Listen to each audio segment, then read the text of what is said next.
오케이, 가봅시다. 스평이들 어서 오시고 유튜브 형들 어서 오세요. 강한무석입니다. 주말에 잘 마쳤죠. 메이저는 뭐 메인 두 개 던져서 반반 치킨 하긴 했는데 어쨌든 어제 뭐 느바도 올킬 했고 축구도 뭐 이틀 연속 메인 잘 들어왔고 어제 선택도 나쁘지 않았던 것 같아요. 축구 솔직히 서브 맞출 자신이 없어가지고 서브를 이제 다 고배당으로 빼뿌리고 메인에 집중했는데 금액도 1.5배 올려서 잘 들어왔고 아침에 NBA도 뉴올리언스가 개똥줄이긴 했어요. 솔직히 좀 후회했어. 아 내가 이거 뉴올리언스를 왜 찍었을까. 왜냐면은 뭐 결과론적으로 뭐 전 경기 올킬하긴 했는데 뉴올이 제일 똥줄이었거든요. 그래서 후회했는데 야 그래도 마지막에 해줘가지고 뭐 애틀란타 역배 포함해가지고 뭐 서브도 잘 들어왔고 메인도 잘 들어왔고 뭐 전체적으로 어쨌든 지난주부터 제가 계속 폼 올라오고 있다고 말씀드렸고 지난주에는 솔직히 찡찡거리기도 했어요. 나 솔직히 표 좀 사줬으면 좋겠는데 자신 있는데 그 2주 3주 전인가 그때 너무 못했어가지고 형님들이 신뢰도를 많이 잃은 것 같아가지고 근데 어쨌든 만 결과로서 좀 증명을 했고 이제는 좀 계속해서 흐름 좀 잘 잡아가고 하는 게 중요한 것 같아요. 일단 뭐 오늘 축구 경기 별로 없고 느바도 마감 게임이 좀 많아가지고 미리 가야 될 부분인데 표는 제가 분석 어차피 금방 끝나니까 빠르게 하고 분석 끝나고 업로드하도록 하겠습니다. 첫 번째 엘라스 대 파르마 개똥 대 똥 매치입니다. 기본적으로 이게 가뜩이나 경기 없는데 이런 경기 들어갔으면 조금 어지럽기는 해요. 기본적으로 뭐 둘 다 강등권 싸움을 하고 있고 베로나 같은 경우 승점 6점 차 18위 엠폴리와 파르마 같은 경우 2점 차. 파르마 전반기에 그나마 승점 벌어놔서 다행이지 후반기에는 아무래도 이게 젊은 팀이라 연속성이 좀 떨어지나 후반기에는 좀 가뜩이나 뭐 수비가 좋은 팀은 아닌데 득점력이 좀 떨어졌어요. 어느 정도 공격에서의 그런 것도 좀 읽혔는지 득점력이 떨어지면서 아쉬운 부분이고 베로나 같은 경우는 엘라스 베로나 같은 경우 이제 공격력이 기본적으로 약한 팀이죠. 승리를 거뒀던 경기도 죄다 1대0 승리. 최근 10경기 동안 3승 1무 6패인데 3경기에서 3승이 전부 다 1대0이에요. 그냥 어떻게 뽀록으로 수비해서 막은 다음에 후루꾸로 하나 넣고 막 극장골도 저때 한 번 있었었나 그랬던 것 같은데 그랬던 부분인데 요거 일단은 뭐 베로나 입장에 사실 밑에 팀들이 따라올 기미가 안 보이긴 하거든요. 이게 세리에 팀들이 이게 각각 뭐 프리미어리그도 그렇고 저기 뭐 라리가도 그렇고 강등권 팀 중에서 이제 좀 번뜩이는 팀들이 보이는데 뭐 분데스도 비슷하지만 세리에는 올라올 만한 기미가 좀 있는 팀이 안 보여 딱히. 한 그 코모 밑으로는 사실 다 비슷합니다. 그냥 다 못해요. 뭐 경기력에서 뭐 특별히 뭔가 돋보이는 것도 없고 경기 후 스탯에서 또 뭐 딱히 뭐 볼 게 없어. 그래서 요 경기는 파르마가 제가 볼 때는 오늘 지면은 강등될 가능성이 높아요. 그러니까 베로나는 무승부 정도도 솔직히 나쁘지 않거든요. 밑에 팀들이 기본적으로 승점 3점을 챙기는 게 어렵기 때문에 1점 1점 야금야금 먹는 것도 나쁘지 않아. 파르마 같은 경우 오늘 지면은 다음 경기 인터밀란 그 다음 경기 이제 피오 원정 인터랑 이제 홈입니다. 피오 원정에 그 다음에 이제 유벤투스랑 홈에서 그 다음에 이제 라치오 원정 그 다음에 이제 코모랑 홈에서 코모도 잘하죠. 그 다음에 엠폴리 원정 뭐 할만하지만 나폴리랑 홈에서 하고 마지막 경기 아탈란타 원정이에요. 보이나 이거? 잘리네. 이거 어떡할 거야? 오늘 못 이기면은 이길 수 있는 경기가 거의 없어요. 어디 이길 거야 지금 파르마가? 굳이 따지면 이거 하나인데 이것도 원정 경기고 엠폴리 같은 강등권 경쟁팀이잖아요. 여기서 승점 뭐 1점 내지 3점 반드시 필요하다. 그런 관점에서 베로나는 무만해도 나쁘지 않으니까 프렌으로 보겠습니다. 프렌으로. 그럼 언어방 같은 경우 이제 다득점 쪽으로. 저는 파르마가 뭐 2대1 승리 정도까지는 뭐 베로나 상대로만 해줄 수도 있을 것 같아서 굳이 보면 다득점? 아니면은 어차피 똥대똥 매치에다가 파르마 오늘 거의 진짜 교수대에 모가지 올라가 있는 매치거든요. 여기 지면 끝이야 진짜. 나머지 일정을 봤을 때 전패 박아도 안 이상하잖아요. 그래서 오늘은 승점을 따지 않을까 이렇게 보고 두 번째 라치오 대 이제 토리노 많이 잘리네. 일단은 그 휴식기 A매치 휴식기 직전 같은 경우 이제 라치오가 흐름이 한풀 꺾인 모습이었고 토리노 같은 경우는 역시나 이제 팀 컬러 자체가 옛날부터 이제 끈질긴 축구 잘 안 지는 축구 최근 10경기 동안 1패밖에 없는 토리노입니다. 볼로냐 원정에서 이제 3대2로 진 거 그거 제외하고는 뭐 강팀 상대로도 물론 마탱이 가긴 했습니다만 밀란 상대로 뭐 2대1 홈에서 승리.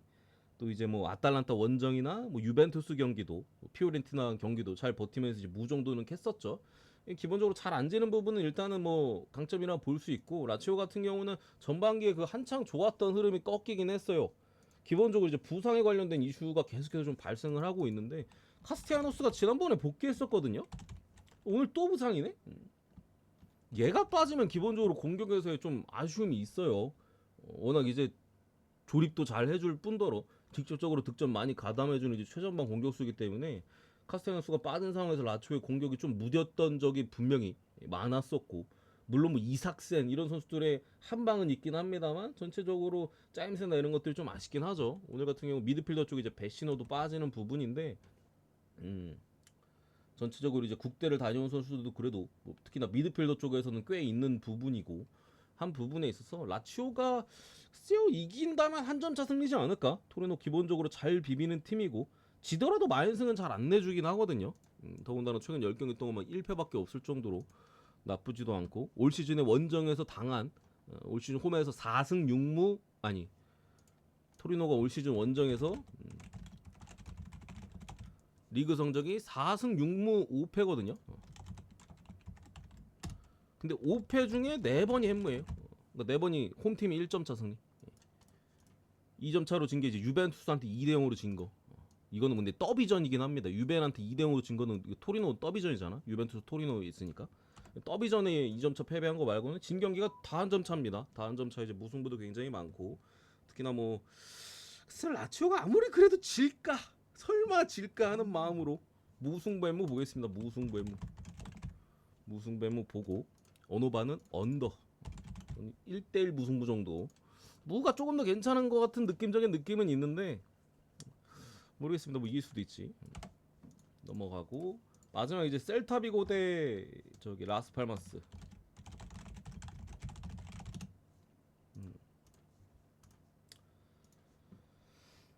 이게 1.47배까지 떨어질 정도인가? 순위가 일단 많이 차이긴 하죠. 뭐 셀타비고는 지금 잘만 하면 물론 희박하긴 합니다. 유럽 대항전까지 노려볼 수 있긴 한데 오늘 이겨야지. 뭐 그것도 이제 좀 승점이 5점 차로 줄어드니까 가능한 부분이고 라스팔마스는 지금 강등권 뭐 레가네스, 알라베스 뭐 이런 팀들과 지금 2점 차입니다. 19위에 위치해 있고 오늘 이기면은 17위까지 올라갈 수 있어요.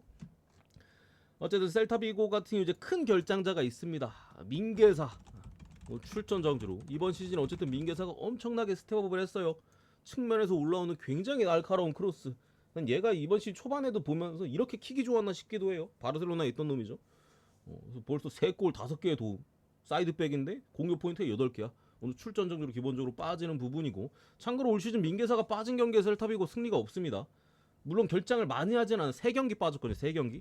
근데 다 원정이었어. 근데 셀타비고 이제 홈 극강이잖아요. 지난 시즌부터 이제 새 감독 체제에서 홈 극강의 모습을 보여줬던 부분이라 원정 경기에서 다 못 이긴 거긴 해요. 근데 홈과 원정에서 갭이 셀타비고 워낙 심하다 보니까 왜냐면 피지컬이 약해요. 그래서 원정 가면 보통 기세에 눌려가지고 이제 피지컬이 약하니까 실점이 많이 늘어나는데 홈에서 이제 그래도 기세빨이 있으니까 피지컬이 버티면서 이제 셀타비고의 짜임새 있는 그 짧은 패스들, 패스 플레이가 잘 살아나서 이제 성적이 좋은 부분이고 라스팔마스 같은 경우는 뭐 최근 10경기가 넘었나?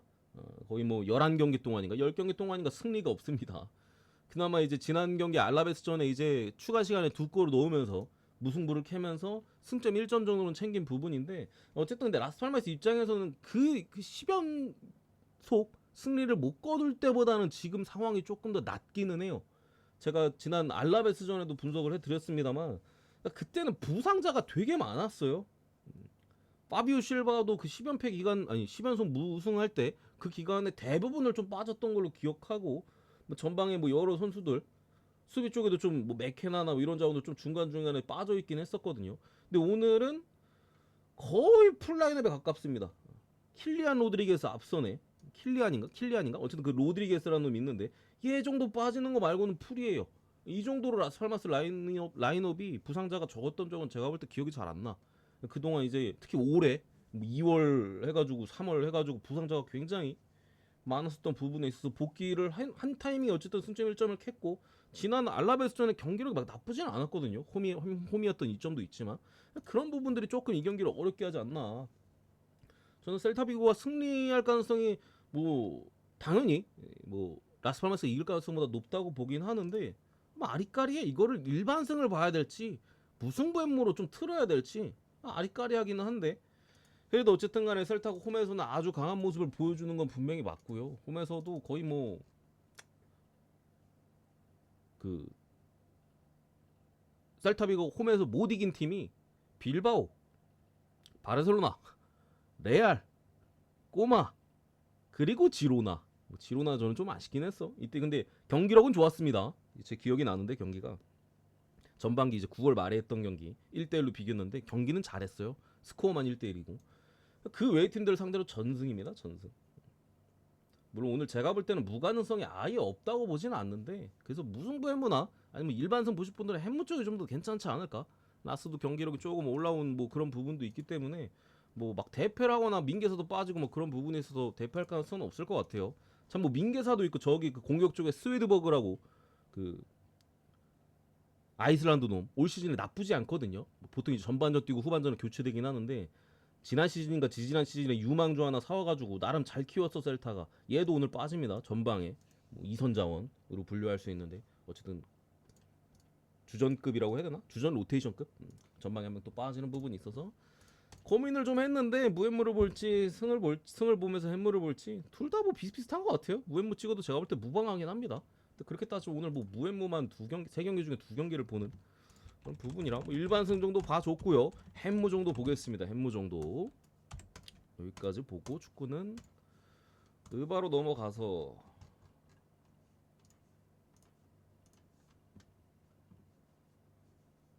첫 경기 인디 대 세크라멘토. 오늘 NBA가 이거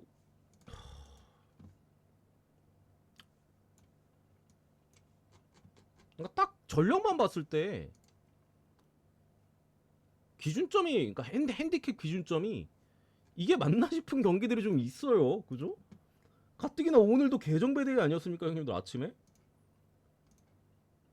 애틀란타 역배 하나에 클리퍼스 풀에 나머지 싹 다 마인이었는데 근데 오늘도 인디애나도 일단 5.5에다가 밑에 클리퍼스 2.5에 뭐 보스턴도 4.5 이거 뭐 약간 들어오라 이건가? 가뜩이나 오늘도 거의 다 마인이었는데 어쨌든 간에 뭐 인디애나 대 세크라멘토 최근에 보여주는 뭐 모습 자체는 인디애나는 확실히 이제 뭐 패스 플레이나 이런 것들이 너무 좋기 때문에 좋은 외곽 슛을 바탕으로 뭐 괜찮은 모습들 종종 보여주는 부분이고 물론 직전 경기 오클전에 패배하긴 했지만 일정이 너무 빡세긴 했죠. 일정에서 오는 피로감 때문에 선수단 자체 이제 좀 출전 시간 자체를 많이 조절하는 모습들. 제가 저 때도 인디 프렌을 보긴 했는데 여러분한테 그런 말씀 드렸어요. 점수차 벌어지면 인디가 좀 힘들 거라고. 근데 10점 차 벌어지고 확실히 후반전에 주전들을 많이 안 썼죠. 10점 차면 솔직히 써야 되는 게 맞잖아요. 전반 끝났는데 10점 차면은. 근데 후반전에 그냥 좀 벤치 자원들 기존에 많이 기용을 하면서 점수차가 오히려 더 벌어졌던 부분이고 뭐 오반은 맞췄던 것 같은데 세크라멘토 같은 경우 기복이 상당히 심합니다. 그리고 세크라멘토랑 인디애나의 공통점은 기본적으로 둘 다 일정이 너무 타이트해요.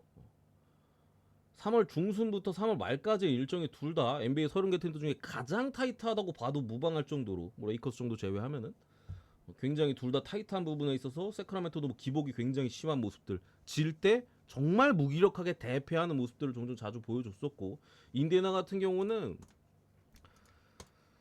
그러니까 이게 당장에 인디애나가 우리가 무조건 이겨야 된다 싶으면 인디가 이길 가능성이 높아요. 근데 문제가 뭐냐면은 제가 말씀드렸듯이 조절을 한다고 말씀드렸죠. 그러니까 당장 할리버튼만 놓고 봐도 할리버튼 올 시즌 평균 출전 시간이 33.6분이거든요. 평균. 3월 평균이 31.6분이에요. 31.3분. 최근 경기들 29분, 25분, 32분, 29분, 32분. 제가 지난번에 레이커스 막 좀 설명드릴 때도 할리버튼이 레이커스전 12분 중에 마지막 5분인가 3분, 4분 남았을 때 나왔어요. 그 전에 하나도 안 뛰고. 그리고 마지막 순간에도 빼줬었잖아요. 분명히 지금 인디애나는 어느 정도 기어 조절을 하고 있는데 당연히 순위 싸움이 치열하죠. 순위 싸움 하고 있는데 문제가 뭐냐면은 져도 돼요. 져도 돼. 예. 남은 경기 중에 샬럿, 유타, 워싱 이미 3승이 공짜로 있고 어려운 경기 이제 덴버 원정 그리고 클블이랑 이제 홈 원정 둘 다 갑니다. 근데 솔직히 클블 요즘 한 꼬라지 보면 인디가 한 번은 잡을 것 같거든요, 그죠? 여기에 이제 세크 오늘 그죠? 올랜도 둘 다 홈이야. 이미 3승 공짜로 먹었고 이거 둘 중에 하나는 잡아볼 만하고 이거 진다고 치면 이거 둘 다 질 건 아니잖아요. 이 정도만 해도 나머지 팀들이 따라오기가 어려워요. 기본적으로 나머지 팀들이.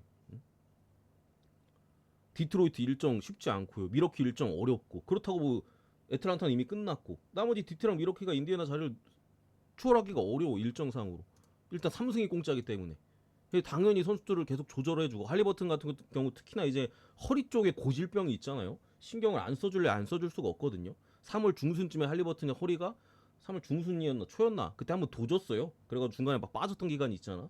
분명히 기어 조절을 하고 있는 부분들 여러 가지 감안했을 때 라인업적으로 봤을 때 인디애나가 좀 기어를 조절하는 부분에 있어서는 어쨌든 메스터린도 좀 빠져 있고 세크라멘토 기복이 굉장히 심하긴 합니다만 사이즈적인 열쇠는 없거든요. 인디애나가 한테 사이즈가 어쨌든 간에 인디애나가 막 크진 않잖아요. 에너지 레벨로 승부를 보는 타입이고 그런 부분에 있어서는 저는 세크라멘토가 생각보다 할만할 수도 있겠다.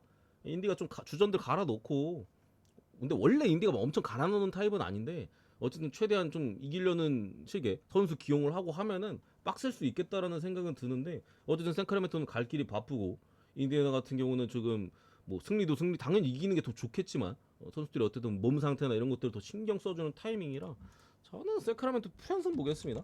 세크라멘토 프랜승 보고 5.5? 글쎄 뭐 이길 수 있을지는 모르겠는데 비빌 수 있을 것 같긴 합니다. 비빌 수 있을 것 같긴 해요. 그러니까 점수차가 막 10몇 점 차로 막 벌어질 만한 경기 같지는 않아요. 마지막 순간까지 좀 봐야 되는 매치업으로 좀 보고 언오바 같은 경우 이제 다득점 쪽으로 다득점 쪽으로 보도록 할게요. 근데 오바는 이제 해외는 뭐야 다시 기준점이 그거 됐네. 어쨌든 오바 뭐 프렌 이렇게 보고요. 두 번째 올랜도 대 클리퍼스.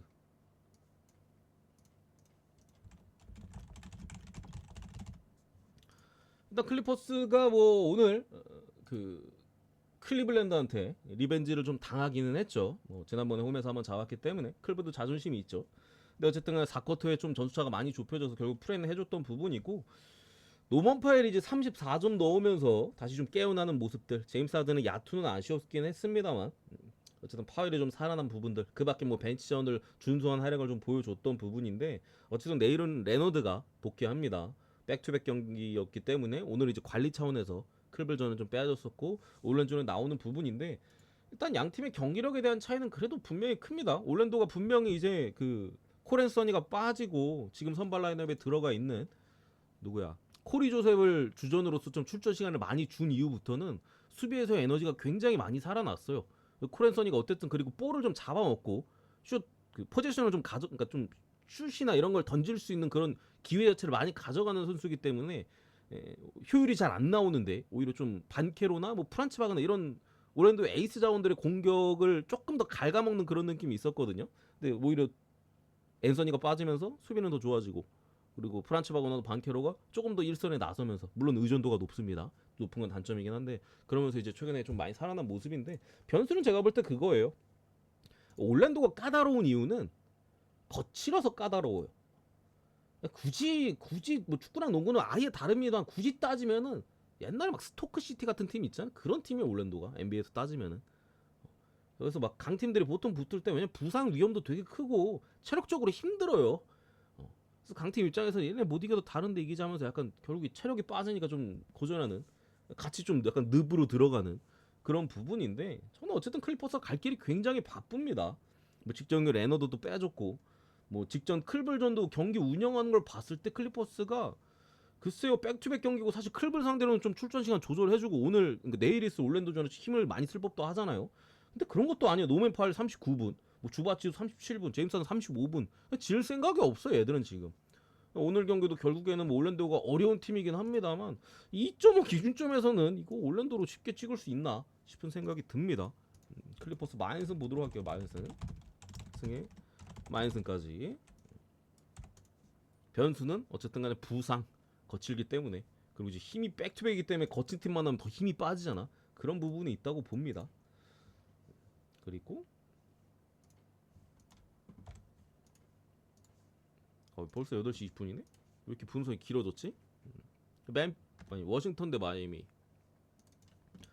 이건 뭐 갈 거면 마이애미 승에 마인슨 가야죠. 승 가고 치우거나, 뭐 핸디가 불안하다 싶으면 승 가고 치우거나, 아니면 뭐 마인승 찍거나, 방법이 그거밖에 없죠. 그러니까 마이애미가 지난 경기 때도 분석해 드렸습니다만, 마이애미의 반등은 그거예요. 그 로지어, 하케스, 요 둘이 최근에 거의 로테이션 제외되다시피 할 정도로 출전 시간이 많이 줄었거든요. 나와도 거의 뭐 가비지 타임에 뛰거나, 마이애미 경기 최근에 가비지 많았으니까 그런 경기들이에요. 로지어나 하케스를 제외하면서 사실 누구나 알고 있었어. 마이애미 좀 경기 볼 줄 아는 사람들은 다 로지어 저 새끼 왜 쓰는 거야? 존나 못하는데. 마이애미 팬들도 마찬가지고. 근데 어쨌든 간에 제가 볼 때는 스포엘스트라 감독이, 마이애미 감독이 그러니까 큰 그림을 보고 싶었던 거예요. 그러니까 로지어는 결국에 고점이 있었던 선수잖아요. 고점일 때 되게 잘했던 선수잖아. 샬럿 시절이나 뭐 해가지고. 근데 지금은 완전히 좀 맛이 가 있는 부분인데, 결국 로지어가 옛날만큼의 그런 모습을 보여주지 못하면은 우리는 플레이오프에서 결국에 우승을 노리긴 힘들다. 그런 계산을 하지 않았을까? 그래서 계속 못해도 계속 믿고 쓴 거죠. 그러다가 9연패까지 당한 거, 9연패인가 10연패인가, 갈 때까지 간 거고, 여기서 이제는 안 되겠다. 거기서 이제 로지어를 빼고 최근에 잘하고 있는 다비온 미첼이나 뭐 그 밖에 뭐 라르손 같은 좀 젊은 자원들 이 힘을 주기 시작하면서 마이애미가 확 살아났어요. 사실 로지어 빠지면서 마이애미가 최근 3점 성공률이 최근 4경기 동안, 그러니까 앞에 4경기 정도로 빠졌거든요. 로지어나 뭐 하케스가 보통 잘 안 뛰었는데 3점 성공률이 이래. 최근 4경기 동안 68%는 뭐야 이거? 보통 50%가 넘어가면 자연재해라는 표현을 쓰거든요.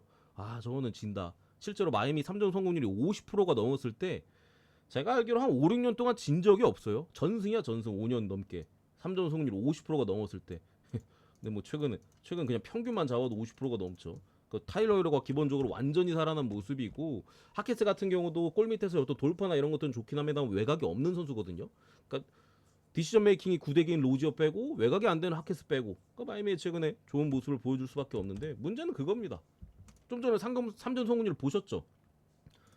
저거는 솔직히 너무 높아요. 아무리 뭐 팀이 좋아졌다 한들 이거 뭐 40%는 그렇다 쳐. 50%가 넘게 나오는 건 말이 안 돼요. 그래서 오늘 좀 평균 회기가 만약에 이루어진다라면은 3점이 더럽게 튕기고 막 그럴 수는 있겠죠. 그런 부분에 있어서 이제 좀 귀신 같은 플레이 나올 수도 있는데, 어쨌든 최근에 기세가 상당히 좋고, 뭐 내일 같은 경우 특히나 이제 그나마 좀 마이애미가 좀 뭐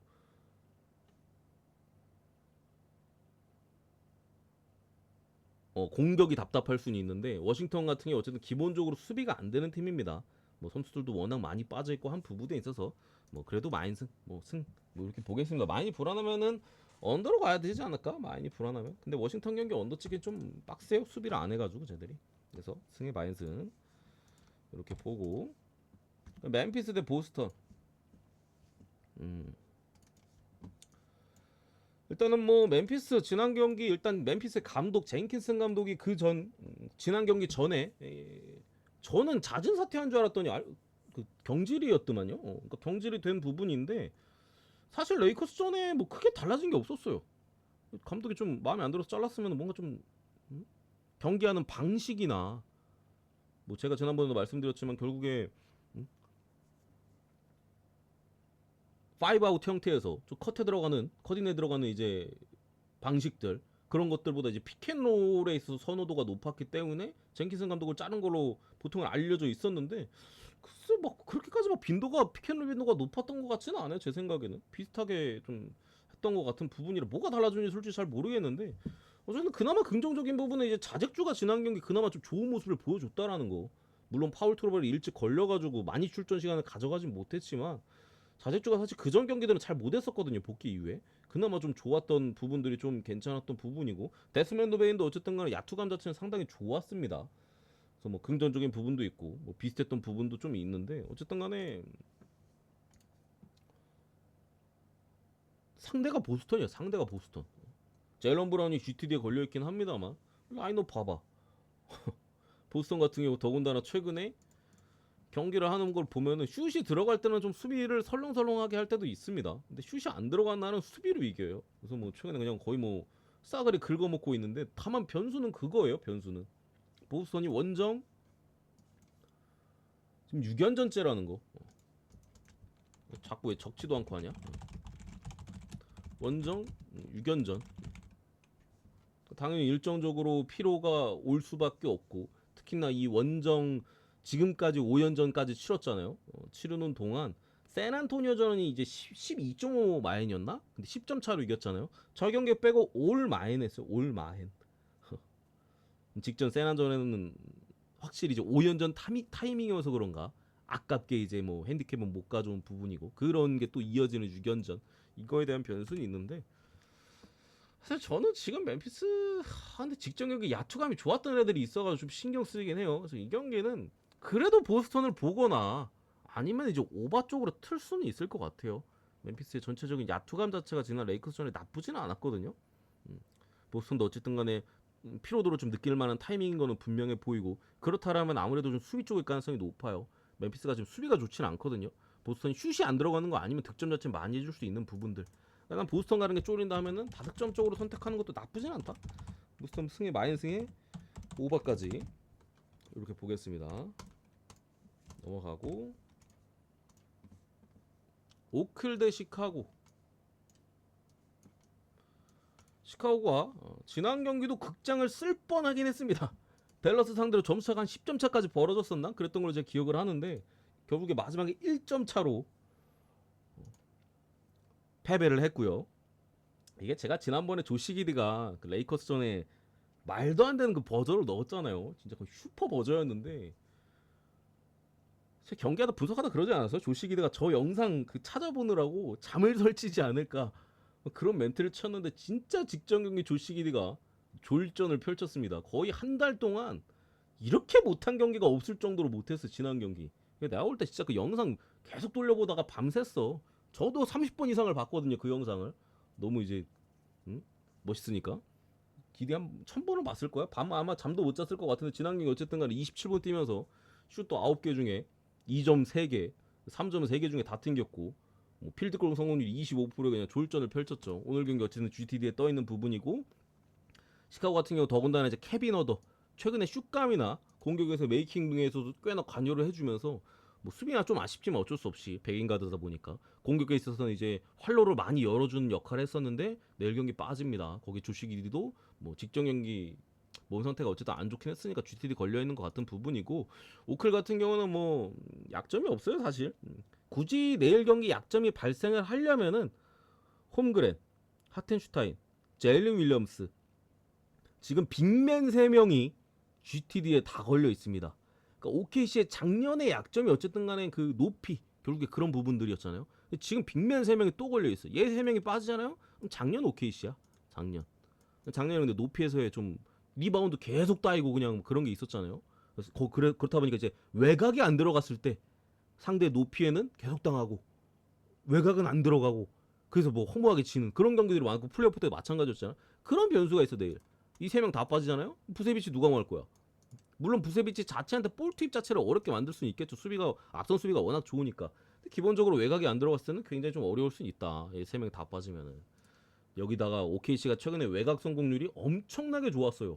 거의 뭐 진짜 달고 던져도, 수비 달고 던져도 다 들어가는 수준으로 최근에 외곽이 다 엄청 좋았기 때문에 내일 평균 회기를 해도 이상하진 않습니다. 갑자기 뭐 30% 초반대나 아주 뭐 20%대나 10%대는 당연히 아니겠지만 30% 초반대로 가면은 14.5 마이는 좀 클 수 있잖아요. 더군다나 모르겠어요 솔직히 이게 14.5 기본적으로 이제 큰 마이는 좀 가비지로 가야 되는데, 시카고 불스는 지금 NBA 30개 팀들 중에서는 가장 포기를 안 하는 팀이긴 하거든요. 경기를 봤을 때 점수차가 존나 벌어져도 포기 안 해. 애들은 끝까지 해. 그런 부분에 있어서 좀 애매하긴 한데 프레닝이 조금 더 낫지 않을까. 그래서 이거 시카고 14점을 보겠습니다. 14점은 좀 과한 것 같긴 한데, 이건 근데 제가 볼 때 라인업 좀 보는 게 중요해요. GTD 홈그랜 하텐슈타인 나오면은 마인 할 수도 있습니다. 이 시카고가 공격이 될까 싶어 솔직히. 기디도 만약에 빠지고 하면은 진짜 코비 화이트 혼자 해야 되거든요. 근데 혼자 어떻게 뚫을 거예요, 오케이 수비를. 그래서 이거는 만약에 플랜을 찌울 거면은 제가 볼 때는 아침에 라인업 보고 가시는 게 괜찮지 않을까 싶습니다. 별병님 어서 오시고요. 아 오늘 분석이 왜 이렇게 속도가 안 나냐? 빨리 끝내고 싶은데 경기가 없어가지고 설명을 더 하게 되네. 그리고 댈러스 대 브루클린. 일단 댈러스가 확실히 AD 돌아오고 선수들 돌아오니까 그래도 좀 괜찮은 모습이 있는데 어쨌든 댈러스는 조금 그러니까 좀 완벽하게 믿을만 최근에 좋은 건 맞아. 근데 완벽하게 믿을만한 팀이 아니에요. 왜냐면은 결국에 빅맨진들의 활용이 중요하잖아. AD 뭐 라이블리 개포드 해가지고 뭐 내일 또 복귀하는 것 같으니까 개포드는 복귀고 라이블리 뭐 GTD에 프론트코트 진에 이제 수비 좋은 캘럼 마티까지 들어오는 부분에 있어서 라인업 쪽으로 봤을 때 수비는 좋아요. 수비는 괜찮을 것 같아. 그러니까 뭐 빅맨진들이 이제 상대 가드에 공략 당하는 거 아닌 이상. 근데 브루클린은 그럴 만한 가드가 없거든요. 캠 토마스가 빠졌기 때문에 좀 AD는 뭐 사실 외곽으로 끌어내도 수비 잘하니까 뭐 라이블리든 개포드도 뭐 끌어내가지고 털 수 있는 자원이 없어요. 기본적으로 브루클린이 공격이 안 될 가능성이 제가 볼 땐 높아 보이는데 문제는 어쨌든 10.5라는 마인은 사실 수비만 해서는 좀 쉽진 않잖아요. 공격에서 화력이 어느 정도 터져야 되는 부분인데 라인업 쪽으로 기본적으로 이제 백코트 특히나 1번 포지션에서 댈러스가 약해요. 결국에 빅맨은 가드가 살려야 되는 거야. 그죠? 뭐 물론 AD는 혼자서도 어느 정도 하겠지만 라이블리 개포도 어쨌든 뭐 복귀해도 디닝디가 살려야 돼요. 아니면은 벤치 이제 제이든 하디가 요즘 좀 괜찮긴 한데 어쨌든 그 부분에 있어서 저는 크게 신뢰도가 없습니다.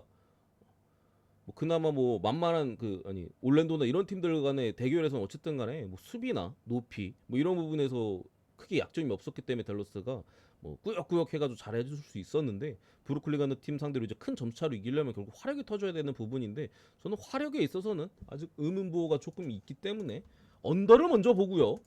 220.5 실점을 많이 할 것 같지는 않습니다. 대신 공격에 있어서는 아직 좀 잘 모르겠다. 그래서 언더가 더 좋은 것 같고 뭐 승패는 패스하도록 하겠습니다. 패스하도록 10.5는 잘 모르겠어요. 10.5 언더. 마지막 레이커스 대지 휴스턴.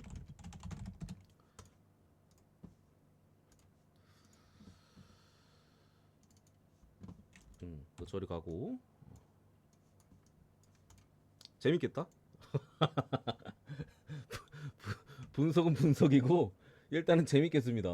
시간대도 11시 기깔나네. 그냥 아주 점심 시켜놓고 그냥 딱 보면은 벌써부터 이제 경기 볼 생각이 좀 설레는데 일단은 뭐 레이커스 같은 경우 다 출전을 하는 부분이고 휴스턴도 마찬가지입니다. 뭐 휴스턴 같은 경우 백투백이긴 합니다만 경기가 있었죠. 피닉스 상대로 듀란트의 이제 몸 상태도 좀 이상이 있었고 전체적으로 그냥 아주 개박살을 냈던 부분이기 때문에 백투백이긴 해도 30분을 넘게 뛴 선수가 제가 기억하기로는 없었던 것 같아요. 다 20분 대 그냥 워밍업 정도 이제 한 부분이기 때문에 아주 체력적인 문제가 있을 것 같지는 않다. 더군다나 4일 동안 3경기 일정이긴 하거든요. 근데 이제 앞뒤로 유타예요. 휴스턴이 이제 내일 하고 그 다음날 쉬고 유타. 뭐 어차피 가비지니까. 그 전에도 피닉스전 전에도 유타였죠. 그러니까 최근 경기에서 휴스턴이 체력 소모가 그렇게 심하지 않았어요. 그렇기 때문에 뭐 백투백에 대한 여파는 제가 볼 땐 그렇게까지 크진 않을 것이다. 부상자도 없고 한 부분인데 일단 레이커스가 최근에 경기 운영하는 거 보면은 잭슨 헤이즈의 출전 시간을 좀 줄였어요. 그러니까 레이커스가 이전에 수비가 한창 좋았을 때 잭슨 헤이즈를 많이 썼었거든요. 그때 당시에는. 그러니까 그때는 제가 좀 레이커스가 일정 부분을 포기하고 나머지 부분을 막는 데 집중을 했고 그것들이 상대팀들이 생소했기 때문에 그 수비 자체가 생소했기 때문에 쉽게 공략을 하지 못하면서 그 수비가 굉장히 효과적이었다. 그때 레이커스 디펜시브 레이팅이 1위였거든요. 근데 그 수비가 한 7경기 막 좀 치료하면서 좀 읽혔어요. 그 다음부터는 이제 확실히 뭐 코너라든가 외곽에 있어서 공략의 대상이 됐었고 선수들도 어느 정도 지쳐가는 가운데 수비가 박살이 났죠. 그러면서 최근 경기 레이커스 경기를 보면 잭슨 헤이즈의 출전 시간을 엄청나게 줄였습니다. 그러면서 이제 조금 스몰 형태로 대신 이제 스위치 디펜스나 조금 에너지 레벨 이런 것들이 높을 수 있는 선수들을 구성을 하면서 그 수비에서의 안정감을 조금은 더 찾은 느낌은 있어. 그 전에 외곽이 거의 박살나서 시카고한테 146점 쳐먹혔잖아. 저랬던 경기들보다는 이제 이후 경기들에 있어서 조금 더 조절이 들어가는 부분인데 어쨌든 그마저도 솔직히 쉽지는 않아요. 기본적으로 선수들이 좀 지쳐있는 부분 그리고 수비에서 약점 돈치치 르브론도 수비에서 뭐 100% 해줄 수는 없잖아요. 뭐 오스틴 리브스 수비가 좋은 선수가 아니고 그나마 뭐 4, 5번 뭐 해가지고 이렇게 좀 피니 스미스나 뭐 이런 선수들 잘 해줘가지고 그나마 좀 버티고 있는 부분인데 어쨌든 그 부분에 있어서 레이커스의 수비는 계속해서 사실 라인업 구성 자체가 완벽할 수가 없어요. 리브스에 돈치치에 르브론까지 쓰는 라인업이기 때문에 그러니까 레딕 감독이 좀 전술로서 수비를 계속해서 어떻게든 다 잡으려고 하는데 뭐 어쨌든 최근에 어쨌든 높이적으로 낮아졌지만 범용성이 넓어진 수비를 쓰고 있는 부분인데 저는 이 높이가 낮아진 수비가 휴스턴 상대로 좋을까라는 생각은 있어요. 차라리 이전에 잭슨 헤이지를 많이 쓰던 수비는 휴스턴이 외곽이 약하기 때문에 그 수비가 더 좋을 것 같은데 휴스턴은 공격 리바운드 하나만큼 기깔나게 잡는 팀이거든요. 특히나 최근에는 스티븐 아던스의 기용도 많이 하면서 이전보다 더 잡아요. 그러니까 휴스턴이 NBA 30개 팀 중에 공리 1인데 공리 잡는 거 1인데 2위와의 지표 자체가 압도적이에요. 그러니까 2위랑 10위의 차이가 휴스턴이랑 2위의 차이일 정도로 공리 자체는 뭐 기깔나게 계속 잡는 부분이라 저는 레이커스가 에너지 레벨도 그렇고 최근에 접전 경기도 너무 많았었기 때문에 기본적으로 휴스턴 상대로 지금 어렵다라고 봅니다. 더군다나 돈치치를 마크해줄 만한 선수도 휴스턴의 입장에서는 뭐 아멘 탐슨이라든가 뭐 질비 하고요. 뭐 르브론 제임스도 뭐 딜런 브룩스나 뭐 탈이 있으니나 뭐 프론트 코트지 워낙 쓸 선수가 많기 때문에 자바리 스미스 같은 애들도 있고 매치업상으로 기본적으로 돈치치랑 르브론을 제어할 만한 선수들은 많아요. 물론 완벽하게 막지 못하겠지만 그런 부분에 있어서 레이커스가 기본적으로 어려운 경기를 할 가능성이 높다라고 봐서 휴스턴 프랜슨 좀 프랜슨 보고 어느 뭐 이제 언더 쪽으로 보겠습니다. 언더 쪽으로